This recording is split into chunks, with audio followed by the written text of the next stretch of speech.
Assalamualaikum warahmatullahi wabarakatuh. Halo semuanya, saya Diana Aulia Fernanda dengan NIM A251230017 dari kelas B angkatan 2023. Nah, di sini saya akan membahas tentang pengaruh suhu terhadap laju reaksi. Nah, video ini dibuat untuk memenuhi tugas remedial ujian tengah semester mata kuliah kinetika kimia. Oke, langsung saja kita ke slide berikutnya. Nah, pada video ini saya akan membahas 6 topik pembahasan. Yang pertama itu ada konsep dasar dari pengaruh suhu terhadap laju reaksi. Kemudian kita masuk ke apa pengaruhnya. Pengaruh suhu terhadap laju reaksi. Kemudian ada analogi yang akan kita pakai, yang akan saya sampaikan. Kemudian ada aturan umum.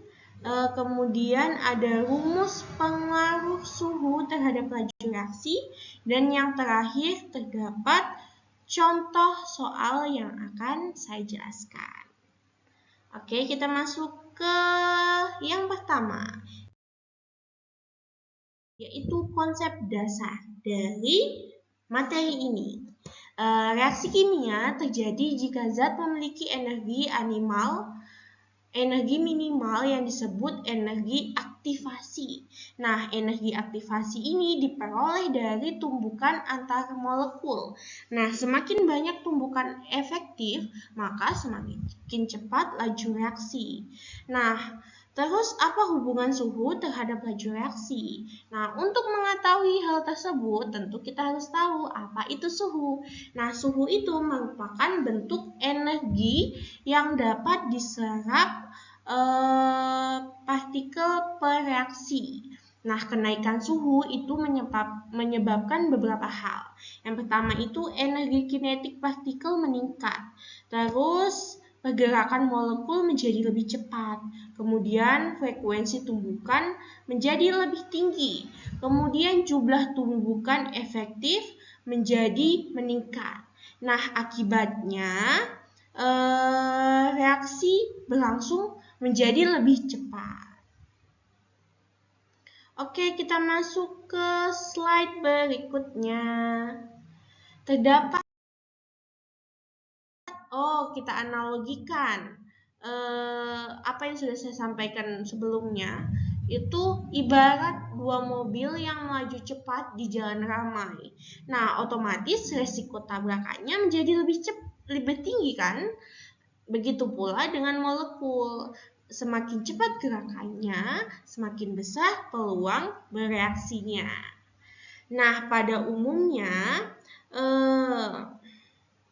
setiap kenaikan 10 derajat Celcius, laju reaksi menjadi 2 kali lebih cepat. Hal ini berlaku juga untuk kelipatan lainnya. Misal, jika 3 kali lebih cepat setiap 20 derajat Celcius, maka nilai N-nya itu yaitu 3, karena 3 kali lebih cepat. Nah, kalau delta T-nya ini akan dibagi dengan 20, karena dia setiap 20 derajat Celcius. Nah, nilai N dan pembagi delta T ini akan digunakan pada rumus yang akan saya sampaikan nantinya. Nah, dengan menggunakan hubungan ini, jika laju awal reaksi pada suhu tertentu diketahui, maka kita bisa meramalkan berapa besar laju reaksi lain jika suhunya ditingkatkan. Oke, kita masuk ke rumus pengaruh suhu. Nah, di sini ada dua rumus, ada V2 dan T2. Di sini V2 sama dengan V1 dikali N. Nah, ini delta T dibagi 10. Nah, kalau yang diketahui itu waktu tempuh reaksi, rumus yang kita gunakan itu T2 sama dengan T1 dikali 1 per N pangkat delta T dibagi 10. Nah, V1 ini merupakan laju reaksi awal pada suhu pertama. Nah, untuk V2 ini merupakan laju reaksi akhir pada suhu kedua atau temperatur 2. Terus T1 ini merupakan waktu reaksi awal pada suhu pertama. Nah, untuk T2 ini merupakan waktu reaksi akhir pada suhu kedua.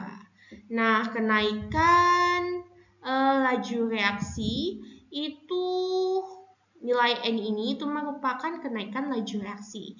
Nah, delta T ini merupakan perubahan suhu dari T2 ke T1. Jadi kalau kita mau mencari delta T, tinggal kita kurangi nilai T2, kita kurangi dengan nilai T1. Oke, kita sudah mengetahui rumus dari pengaruh suhu terhadap laju reaksi. Oh ya, harga N ini teman-teman yang seperti saya bilang tadi, itu tergantung berapa kali kenaikan laju reaksinya. Nah, jika pada soal tertulis 2 kali semula, maka harga N-nya, maka nilai N-nya itu sama dengan 2. Nah, jika 3 kali semula, maka nilai N itu sama dengan 3. Begitu seterusnya. Nah, untuk angka 10 ini atau pembagi delta T itu tergantung perubahan suhu yang terjadi pada soal. Contohnya, jika setiap kenaikan 10 derajat, maka angka 10 kita gunakan untuk pembagi.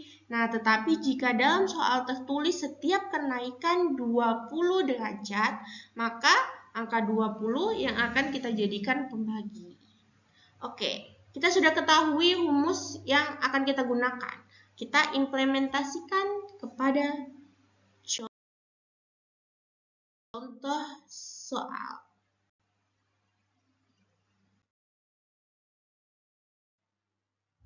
Ya, ini terdapat contoh soal pertama, saya bacakan soalnya. Suatu reaksi berlangsung 3 kali lebih cepat dari semula setiap kenaikan 20 derajat Celcius. Jika pada suhu 30 derajat reaksi berlangsung 3 menit, pada suhu 90 derajat, maka reaksi berlangsung setiap berapa menit, selama berapa menit. Oke, dari soal ini dapat kita ketahui beberapa nilai yang kita ketahui, yaitu di sini terdapat nilai N, yaitu 3, karena 3 kali lebih cepat. Oke, kemudian T1.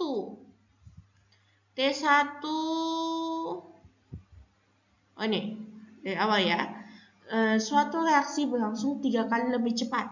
Berarti nilai N-nya itu sama dengan 3. Oke, lebih cepat dari semula setiap kenaikan 20 derajat Celcius. Berarti ini pembaginya nanti 20 pembagi delta T-nya ya. Untuk suhu derajat reaksi berlangsung ini T temperatur satunya. Ini berlangsung 3 menit, berarti ini nilai dari waktu pertama, waktu reaksi. Terus ini pada suhu 90 derajat Celcius ini berarti temperatur kedua. Berarti yang kita ketahui itu nilai N sama dengan 3, temperatur awalnya itu adalah 30 derajat Celcius, temperatur keduanya itu 90 derajat Celcius. Nah, dari nilai kedua itu bisa kita ketahui nilai delta T-nya itu 90, T2 dikurangi T1, 90 dikurangi 30 sama dengan 60.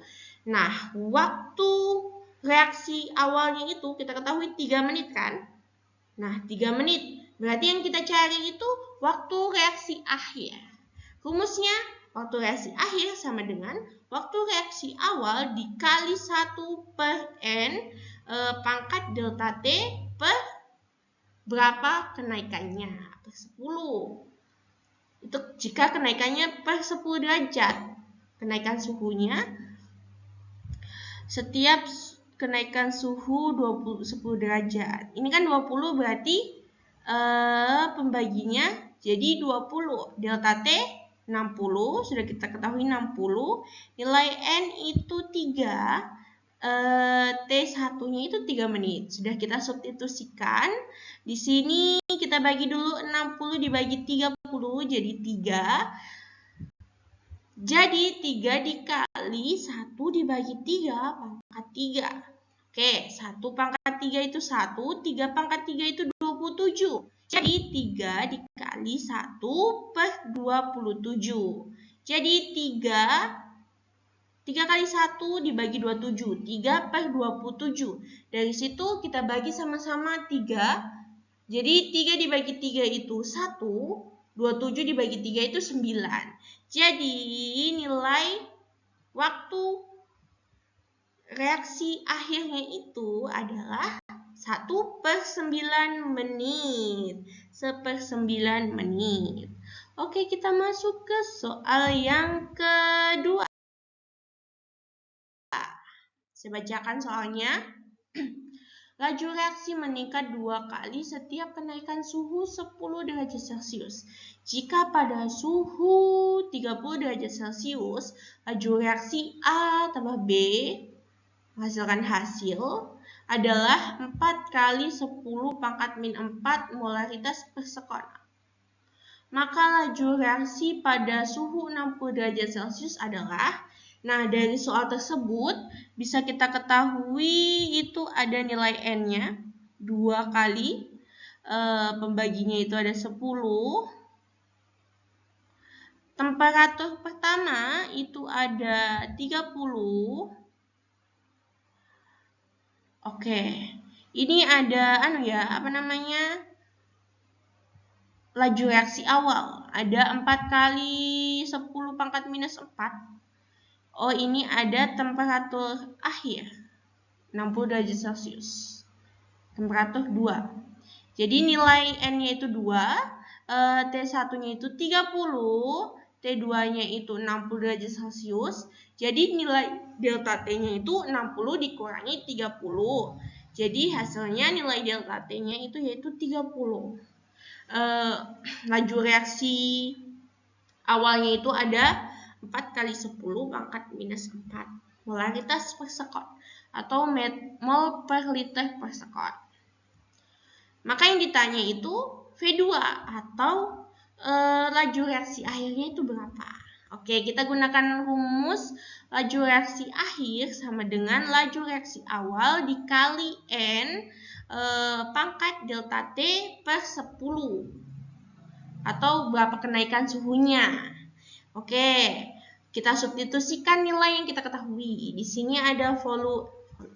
sini ada laju reaksi 1 yaitu 4 kali 10 pangkat minus 4 dikali nilai N-nya itu ada 2, nilai delta T-nya itu ada 30 dan dibagi 10 karena setiap kenaikan suhu 10 derajat Celcius. Oke, 30 ini pangkatnya kita bagi dulu. 30 dibagi 10 jadi 3. Jadi 2 di pangkat 3 itu ada 8. Jadi 4 kali 10 pangkat minus 4 dikali 8 itu sama dengan 8 kali 4, 32 kali 10 pangkat minus 4 atau sama saja dengan 3,2, kita perkecil ya, 3,2 kali 10 pangkat minus 3. Jadi nilai laju reaksi akhirnya itu ada 3,2 kali 10 pangkat minus 3 molaritas per sekon atau mol per liter atau 3,2 kali 10 pangkat min 3 mol per liter per sekon. Oke, kita masuk yang terakhir. Kesimpulan dari video ini. Jadi suhu itu berpengaruh langsung terhadap kecepatan reaksi.